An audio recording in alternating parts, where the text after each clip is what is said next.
My parents left everything to my brother, who hadn't visited in 6 years. I had been their full-time caregiver for a decade. Then I found out the will had been changed 4 months before my mother died, and my brother called me the week after the funeral wanting to be family again. Posted to r/true off my chest. My mother died on a Tuesday in February. I was holding her hand. I had been holding her hand, in various configurations, for the better part of 10 years. My brother Ryan flew in for the funeral. He wore a good suit. He cried in the front pew in the visible, photogenic way of someone who is performing grief for a room, which is not the same as feeling it, though I am willing to accept I am not a fair judge of that. He hugged me at the graveside and said we needed to lean on each other now. I said yes. I was on approximately 4 hours of sleep spread across 3 days, and I did not have the capacity to say anything more complicated than yes. The will was read the following week. Ryan got everything. Let me tell you what everything means, because I think the specificity matters. The house, a 4-bedroom property my parents had owned for 31 years, paid off, worth approximately $420,000 in the current market. The investment accounts my father had built over a 40-year career before his death 6 years ago. The savings. The furniture, the jewelry, the car, the contents of every room in a house I had been living in and maintaining and caring for across a decade of my life. Everything. I received, under the terms of the will, a single item listed by name, my grandmother's sewing box, which I had mentioned once, years ago, that I found beautiful. It was a deliberate inclusion. Someone had thought to put it there. I have spent a great deal of time thinking about what that means. My name is Teresa. I am 51 years old. Ryan is 55. Our father, Donald, died 6 years ago of a cardiac event that was sudden and did not require extended caregiving. Our mother, Miriam, was diagnosed with early-stage dementia approximately 8 months after my father died, which became moderate stage within 2 years and severe stage within 4, and which required the kind of daily, total care that does not fit neatly into a job description because it is not a job. It is a life reorganized entirely around another person's survival. I moved back into the family home when my mother's diagnosis became clear. I had my own apartment, a career in medical billing that I had spent 15 years building, a life that was mine. I folded all of it into a smaller configuration, and I moved home because my mother needed someone, and I was the someone who was there. Ryan was in Seattle. Ryan had a career and a wife named Bridget and 2 children and, by his own account, a very full life. He called our mother on her birthday and at Christmas. He sent flowers twice. He visited once in 6 years, a 4-day trip in the summer of the 3rd year, during which he and Bridget stayed at a hotel and came by each afternoon, and during which he told me, with genuine feeling, that he did not know how I did it and that he was so grateful I was there. I did it by being there. Every day. For 10 years. I managed her medications, which became complex enough in the final 3 years that I kept a printed chart on the kitchen wall with times and doses. I handled her doctors, her insurance, her financial accounts as power of attorney. I bathed her in the later years, which is an intimacy that strips everything down to its most essential and which no one talks about when they talk about caregiving.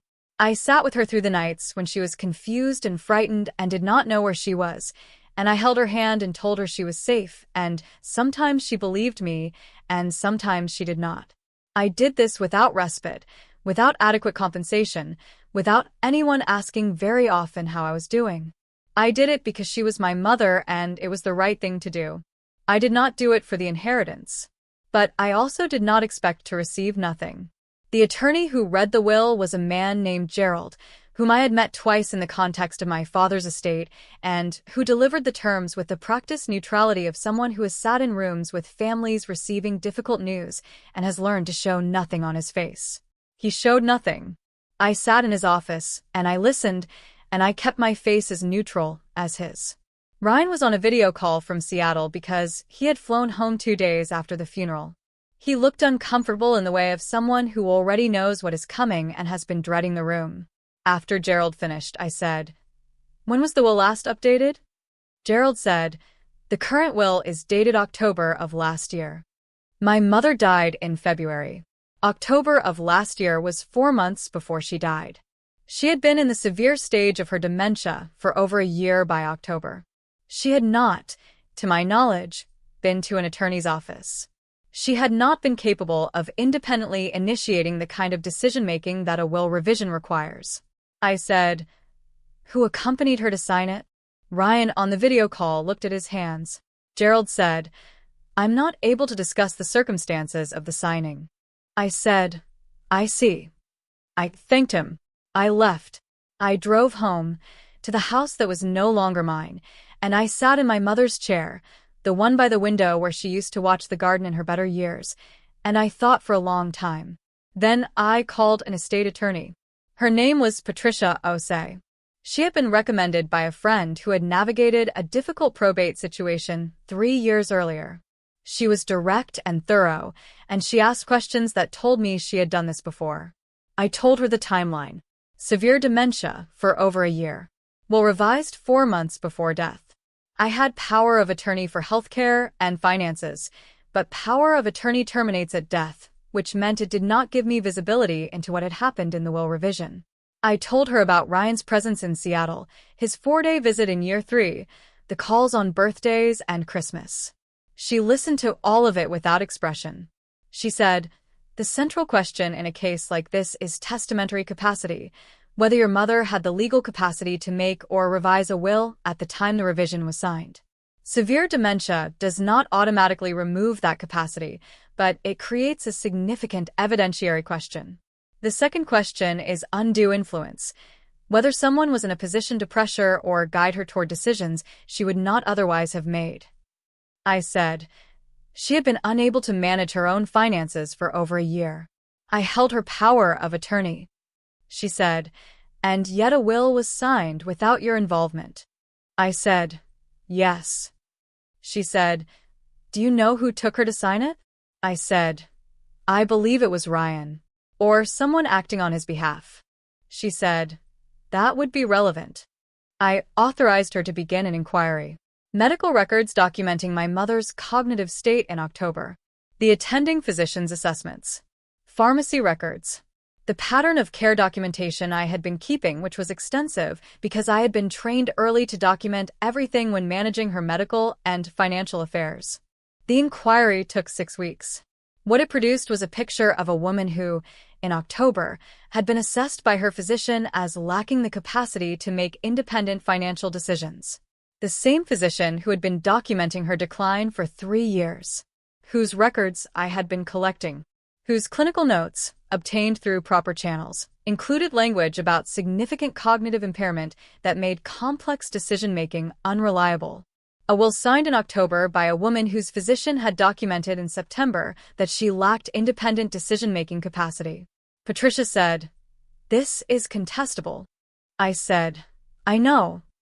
The call from Ryan came 9 days after the funeral. I had been expecting it in the vague way you expect things you have not fully thought through, knowing it was coming without knowing its shape. He said, "Teresa, I've been thinking about you. I want to make sure we stay close through this." I said, "That's kind." He said, "Mom would have wanted us to lean on each other." I said, "Ryan, I need to ask you something directly." He said, "Of course." I said, "Did you take Mom to revise her will in October?" The pause was answer enough, but he filled it. He said she had expressed a wish, to ensure he was taken care of. He said she had been worried about him. He said she had always worried more about him. He said it in the tone of someone who has prepared this explanation and believes in it, which made it somehow worse than if he had been defensive. I said, "She was in severe dementia in October, Ryan. She had been for over a year. She was not capable of expressing wishes about estate planning." He said, "She knew what she was saying." I said, "Her physician documented in September that she lacked the capacity for independent complex decision-making." Silence. He said, "I don't want to fight about this." I said, "I'm not fighting. I'm telling you I have retained an attorney and that I am contesting the will on grounds of testamentary incapacity and undue influence. I wanted you to know directly from me before you heard it elsewhere." He said, "Teresa?" I said, "I spent 10 years caring for our mother. Every day, I bathed her and managed her medications and held her hand through nights when she didn't know who I was. I did not do that for an inheritance. But I also did not expect to discover that someone took her to a lawyer when she could not consent and revised her estate 4 months before she died. That is not what she would have wanted. He said, "You don't know what she wanted." I said, "I knew her better than anyone alive, Ryan. I knew her in the way you only know someone you have cared for completely. And I know that what she wanted in the years she was capable of wanting things was for both of her children to be treated fairly." He did not respond to that. I said, "My attorney will be in touch with yours." I ended the call. The contest is ongoing. I want to be honest about that because I think honesty matters more than a clean ending. Patricia has filed the challenge. We are in the evidence phase. It will take months, possibly longer. The outcome is not certain. These cases are never certain. What I can tell you is that the documentation is strong. My mother's medical record in October is clear. Patricia says we have a viable case. What we are asking for is not the totality of the estate. I am not asking to take everything from Ryan the way everything was taken from me. I am asking the court to recognize that what happened in October was not my mother's free and informed choice, and to restore an equitable distribution that reflects what she would have decided in a state of full capacity. That feels right. It also feels exhausting. Both things are true. Ryan called me again 2 weeks after the first call. He said he wanted to talk about the family, not the legal situation, he said, but the family. He said he didn't want to lose me. He said losing our mother had made him understand what family meant and that he wanted to do better. I listened. He said the things people say when they have done something they cannot fully admit and are hoping warmth will serve as substitute for accountability. I said, "Ryan, I want a relationship with you. I genuinely do. But I need you to understand what the last 10 years looked like from where I was standing. I need you to know that you said you were grateful I was there and then participated in making sure I was compensated for being there with a sewing box. I can't build something with you that doesn't acknowledge that." He said, "I didn't think of it that way." I said, "I know you didn't. That's part of the problem." He was quiet. I said, "When the legal situation is resolved, I am open to figuring out what a real relationship with you looks like.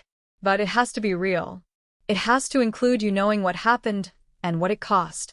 I can't do the version where we just move forward and don't talk about it." He said, "That's fair." Whether he means it, I do not yet know. Meaning it and saying it are different things, and I have learned to wait for evidence before updating my assessments. In the meantime, I have been rebuilding.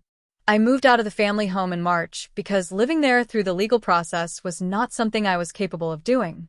I am renting an apartment, my own, small, entirely mine.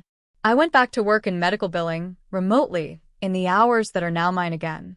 I have been sleeping through the night, which sounds like a small thing, and is not. I have been cooking meals for myself, eating them without interruption, reading books without stopping to check if my mother needed something. The ordinary texture of a life that belongs to you. I had forgotten what it felt like. I am in therapy. My therapist, Dr. Amara Diallo, helped me name something in our 3rd session that I had not been able to name on my own. She said, "The grief you're carrying isn't only about your mother. It's also about the decade. The version of your life that was given over to someone else's survival and then not acknowledged." I said, "Yes." She said, "Both losses are real. You're allowed to grieve both." I said, "I feel like I'm supposed to only grieve her." She said, "You're grieving her too. But underneath it is the grief for yourself. For the years. That grief is allowed to exist. I have been trying to let it exist. It is harder than the other grief because it comes with guilt, which is the specific guilt of feeling anything about yourself in the context of having cared for someone who needed everything. I am working on understanding that I am allowed to have both. That loving her and grieving what caring for her cost me can occupy the same space. The sewing box is on my windowsill. It is genuinely beautiful, small, wooden, inlaid with a pattern my grandmother had loved. I look at it sometimes and I feel something complicated that I am not going to try to summarize because it is still in process. What I will tell you is this. I showed up. Every single day for 10 years I showed up. No one can revise that out of the record. No will, however it was made, touches what actually happened. I was there. I held her hand. I knew her in the years she forgot herself, and I stayed. That is mine. It will always be mine. The rest, the courts will sort out.